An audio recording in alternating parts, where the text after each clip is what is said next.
Hello, my name is Glenna Donovan. In this presentation, we'll analyze the cooperative grouping effects on ELL's participation within the general education classroom. I wanted to analyze in what ways do my 3rd, 4th, and 5th grade students' participation change when they are taught to use Kagan's round robin or rally robin cooperative grouping strategies during their academic conversation. I wanted to see if it's true that using these strategies will foster student engagement. I also read studies showing that the implementation of Kagan strategies led to retaining student engagement for longer periods of time compared to a lecture-based classroom. I also believe that students should engage in collaboration and conversation in engaging in authentic ways, and this using Kagan strategies allows me to do that. As for right now, my students, I had 8 students in this study, 4 of which were 3rd graders, 2 4th graders, and 2 5th graders. Overall, this was a 6-week intervention in the general education classroom. I used quantitative data by analyzing the tally and frequency of participation within the class, along with analyzing the data from the student self-assessment survey, along with qualitative data that was the student self-assessment survey, the teacher observation log, student interview, memos, and audio and video recordings. I collected data throughout the course, collecting baseline data, mid-study data, and end-of-study data during weeks 1, 3, and 6, along with monitoring student participation during weeks 2, 4, and 5. Overall, I found that this intervention has led to an increased amount of participation and collaboration among students and their peers, and students' own personal connections to group mates affected the quality and quantity of their participation within their group. Students also developed a leadership role, and they had the ability to influence the kind of conversations that occurred within the group. I saw that there was increased amounts of participation across a variety of sources. One was the tally and frequency. I was able to average the tallies to see that at the beginning of week 1, 4 out of the 8 students, or 50% of the students, participated, compared to at the end of week 6, 8 out of 8 students participated. This shows that overall the participation increased as students progressed throughout the study.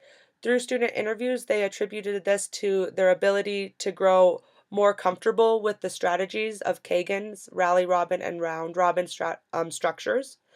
And students even showed that they saw that their participations changed throughout this study.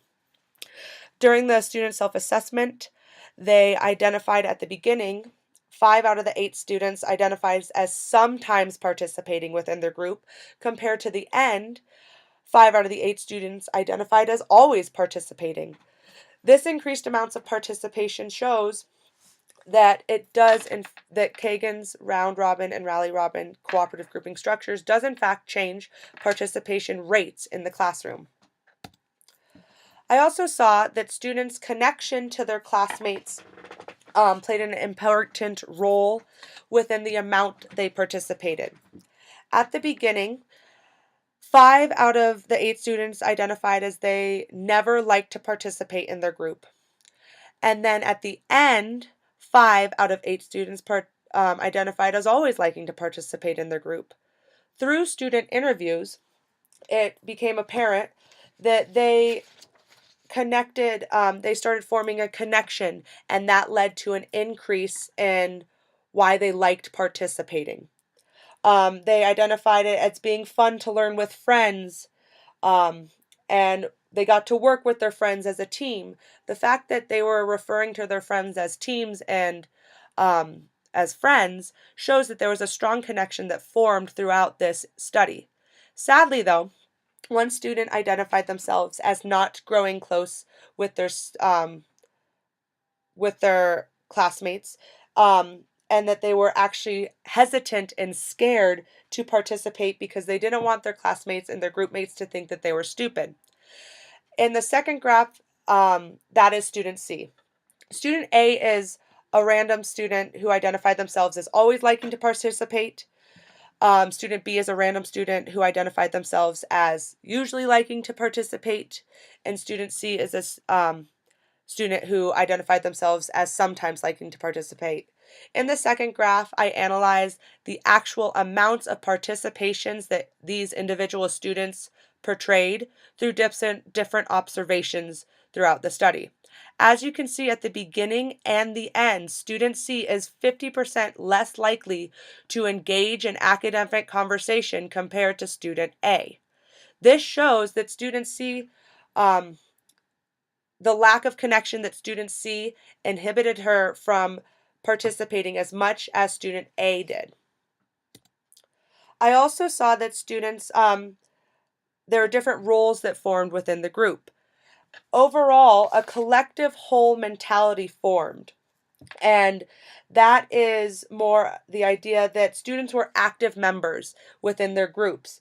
Through student interviews, students said that they got to help their group mates and their group mates helped them, and that they got to all work together. And in their groups, um, student leaders started organically appearing. They were never assigned to be student leaders, but the leaders would tend to ask open-ended questions to keep conversations going. So that led them to monitor conversations, along with praising people like, I like your ideas. And in those group settings where students were working with each other and there was an active leader, um, students were on task compared to when there was not a leader within the group. There was a lack of accountability and a lot of off-task conversations and behaviors that occurred. Even though they were never assigned, students even started asking in their student self-assessments if there should be a leader that is assigned.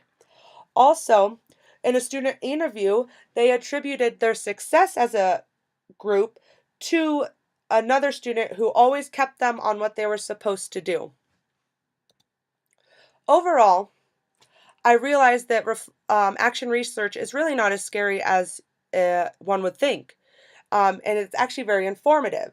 Action research can be used to drive further instruction, to make sure that whatever you are applying in your classroom, that it's strategic and it's the best practices for your classrooms. This process has taught me to be a very reflective teacher and to analyze if what I am doing is actually effective for my students, and if not, how I can change it. Overall, I've realized that cooperative groupings can lead to a lot of positive changes within your classrooms. I, as a teacher, now understand my students' ideas in new ways because instead of me lecturing, I was able to hear their ideas and their conversations, and I gained a deeper insight in them. I also saw the benefit of my students forming deeper connections with their classmates. So I plan on implementing this through cooperative grouping throughout the rest of the year, and I also plan on implementing it on day one of next year. I've also been collaborating with my team, and I have realized that they are also going to be implementing cooperative grouping next year as well. Looking further into research that can be done on cooperative grouping, I think it would be very interesting to look at the types of connections that are occurring within students. For example, does cooperative grouping lead to more tolerance and respect for other students? Or also looking into if cooperative grouping affects the classroom environment as a whole or just within the groups of students, if it affects the connections that they have. Some tips for action research is just don't be scared. Dive right in and do it, because on those moments where you feel overworked and stressed, those could lead to your greatest aha moments.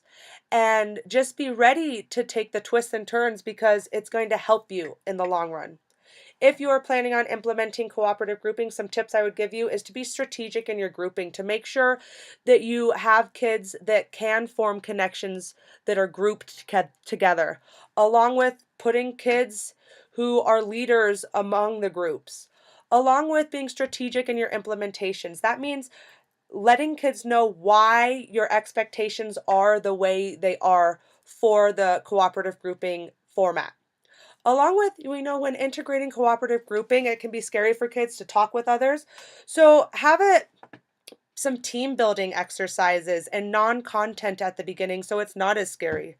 Also, I believe cooperative grouping should be consistently used within the classroom so you don't see those lulls in participation like you saw in mine. Overall, I would recommend cooperative grouping and thank you for listening.